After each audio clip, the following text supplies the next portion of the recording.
Holiday meals can be a really great time as we gather with extended family around the table. One of the things that I really appreciated, especially looking back, about my own home was that for as long as possible, whenever we had a family gathering, we all sat in the dining room. And that meant we put in all the leaves of the table. I can even remember an extra table kind of being put on the end and extended out into the living room so that we all would sit at one table. And what that meant was that as a child, I didn't have to sit at the kids' table in the kitchen. I was included, fully included as a member of the family. I contrast that to my experience in church. And that is not me. I wasn't wearing glasses when I was that age. But while it wasn't doctrinal, it was customary in my home church that until you had been confirmed, you were not allowed to receive communion. And I really, really disliked communion Sundays.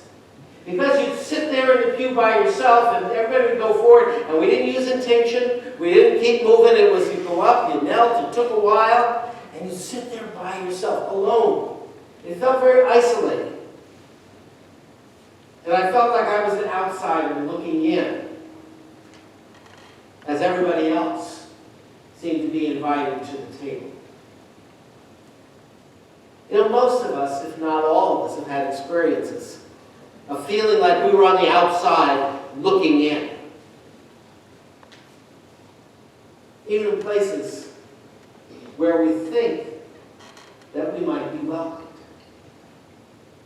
There are those subtle and often unintentional barriers that cause some to feel that way. Sometimes it's a result of the hosts being just too familiar to the way things are.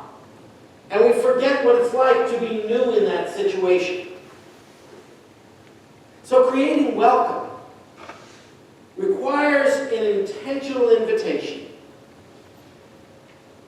And sometimes creating welcome for all means looking carefully at the barriers in our long-held traditions, our customs, and within the church, even our doctrine. But throughout the history of the church, there are some barriers that have been intentional.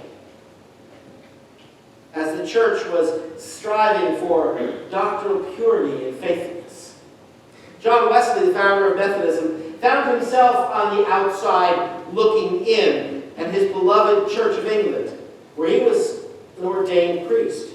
His desire to bring together personal holiness and social witness within the traditional teaching and customs of the church resulted in his inability to secure a parish. And his ministry then moved to those who were considered undesirable.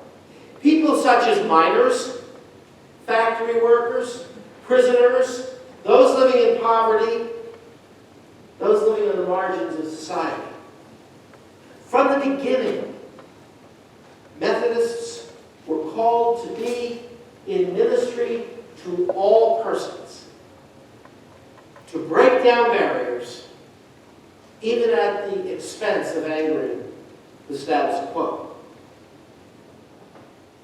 There's probably no better place that this is represented than in our understanding of the open table, where all are welcome. The church has long debated just what it means to be inclusive. Whether that be at a dining table or the Lord's table. You know, Jesus is often criticized for eating with the wrong people.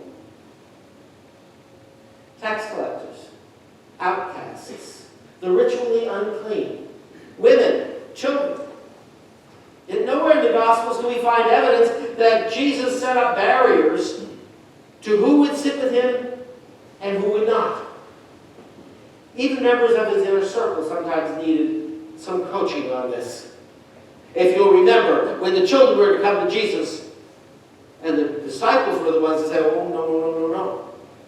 And Jesus was the one who had to remind them of that. They needed to understand what it meant to extend the grace of God to all people. We see this in the story today of Peter's vision in the book of Acts.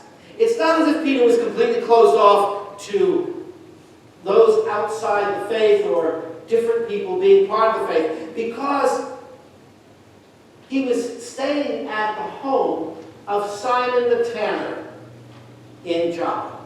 Now, a tanner deals with animal skins, therefore deals with animal carcasses and animal blood. If you know anything about Levitical law, you'll know that all of that was prohibited. And so Simon would have been looked at, if he was Jewish to begin with, by the Jewish people with great aversion. And he may have been a Gentile. We don't know. But this was the place that Peter chose to stay. And it was where he went up to that rooftop to pray. The picture on the right is where that is believed to be today.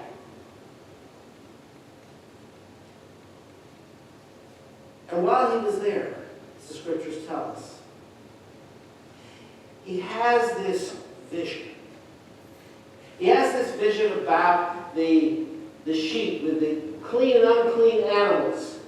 And 3 times he hears this command, kind of like the 3 times Jesus said, do you love me? Then feed my sheep. 3 times he hears that he needs to accept all. Kill and eat. They take all these animals, they're part of who you are. But that was so against his custom.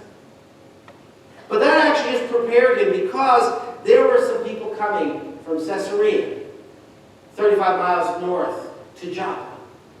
They had been sent by a centurion because an angel of the Lord had told Cornelius to go and get Peter.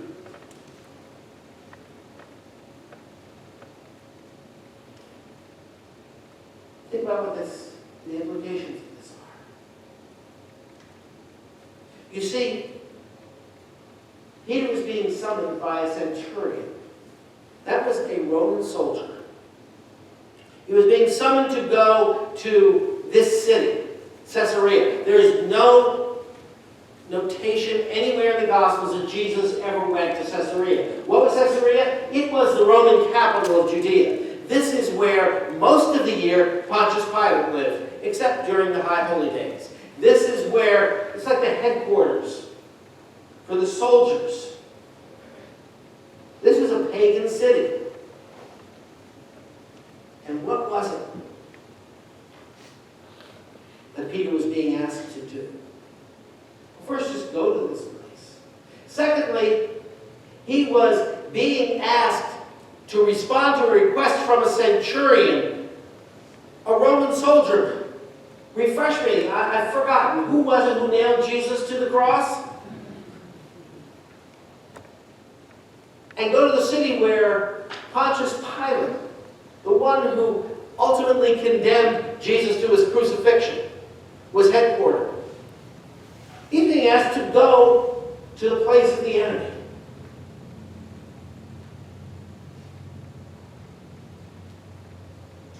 This was a far greater challenge for the apostle than just simply breaking dietary laws.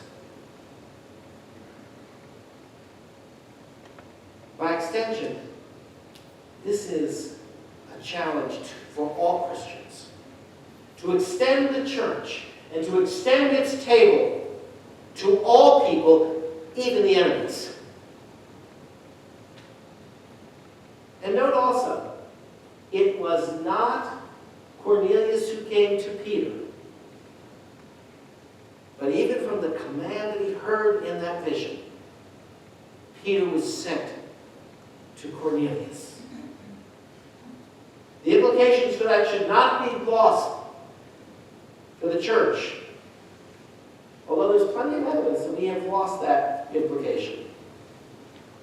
But look again at the example of Jesus. Jesus says, it is said, no outcasts were cast out far enough in Jesus' world to make him shun them.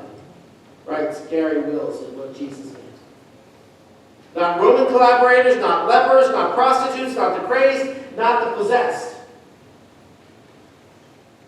Jesus' table was a table for all. Peter was being challenged to do the same, and we are being challenged to do the same today. And this is what it means for us to be faithful, to fulfill the mission of the church.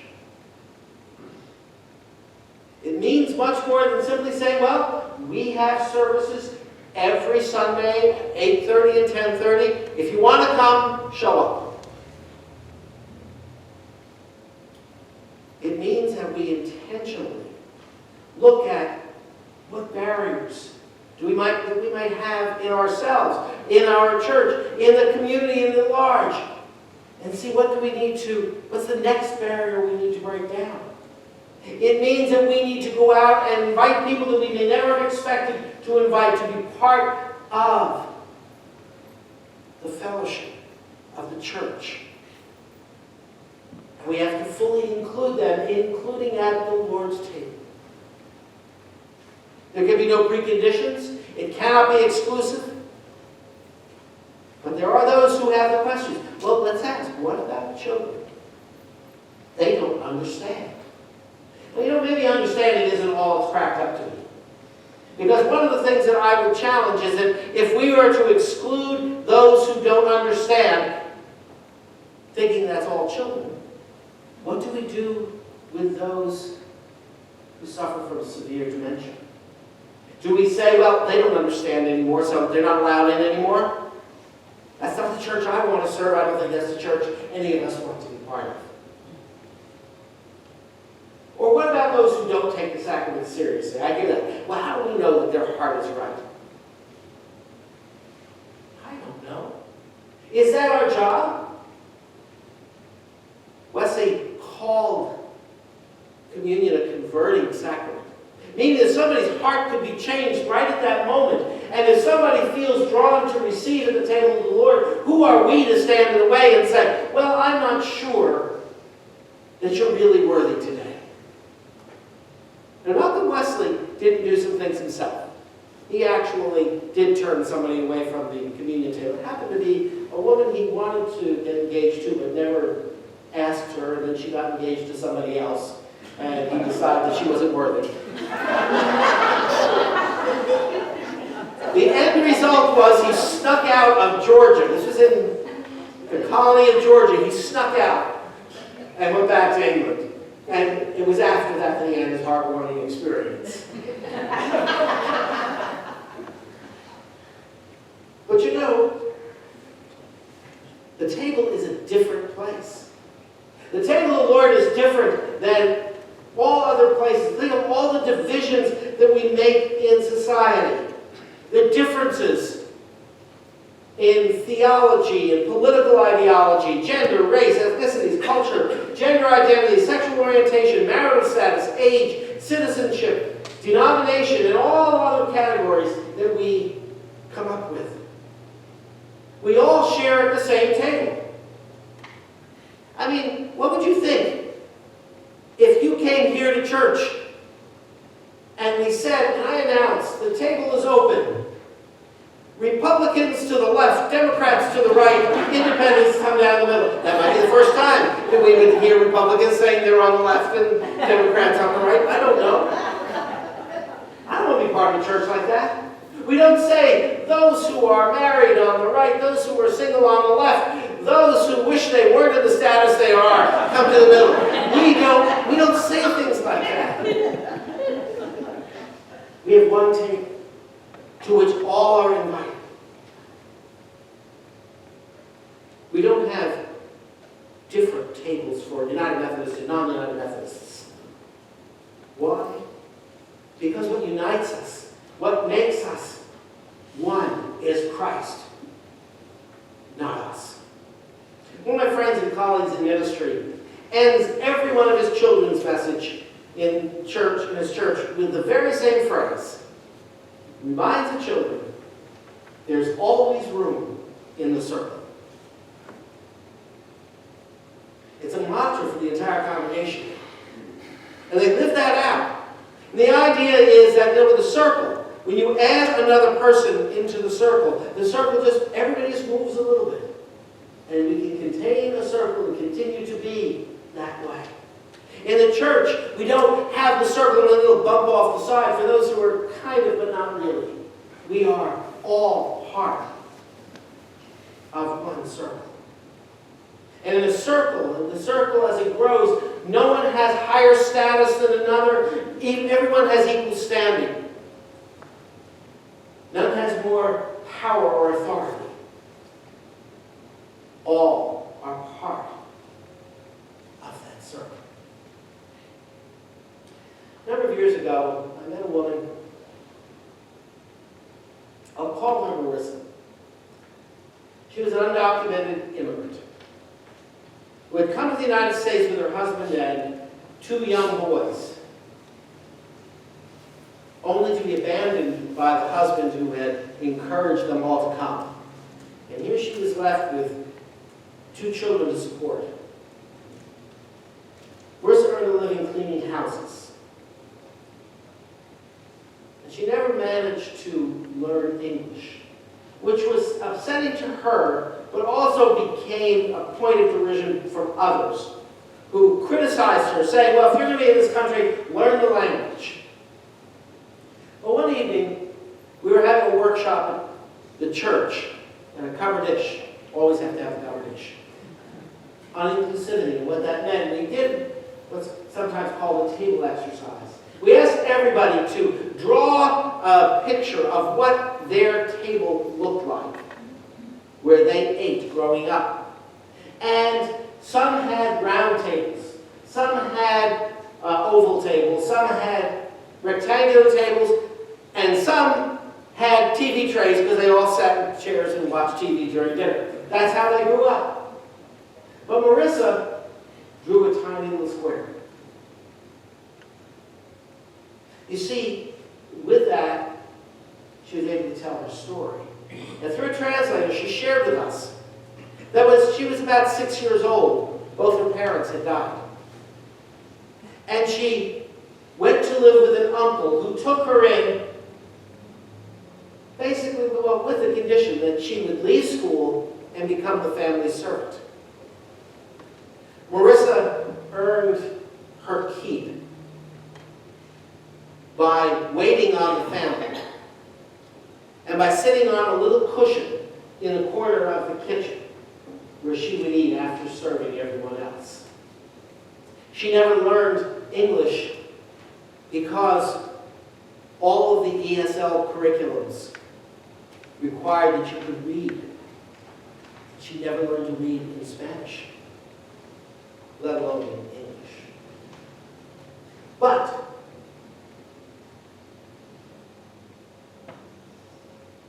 she talked about her experience at the church.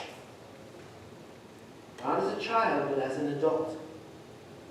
This was now the table she most identified with. The table in the congregation where we celebrated the Lord's Supper together, where we symbolized that we were one and all were accepted as we are. You know, Marissa reminds me that we don't know anybody's story when they come through the door.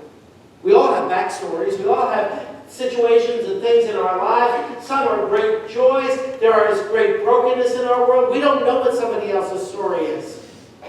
What we do know is that at our table, in our fellowship, all must be welcome. What we do know is that there are still others that need to be invited in. And so who needs an invitation? Who do you know that needs an invitation? This isn't a job for a committee or for the pastor. This is all of our job because it is our mission. Who needs invitation? Who needs to know that they are welcome as they are? That there is no judgment. Who needs to experience full acceptance when they may have gone through their entire lives never having that? What barriers might we put up, even unintentionally, that we could take down? And they would be pretty easy.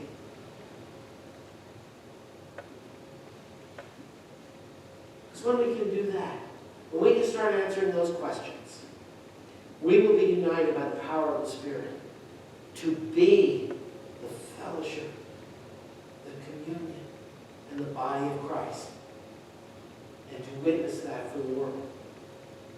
And the more we can welcome, the more we reflect God's kingdom on earth as it is in heaven.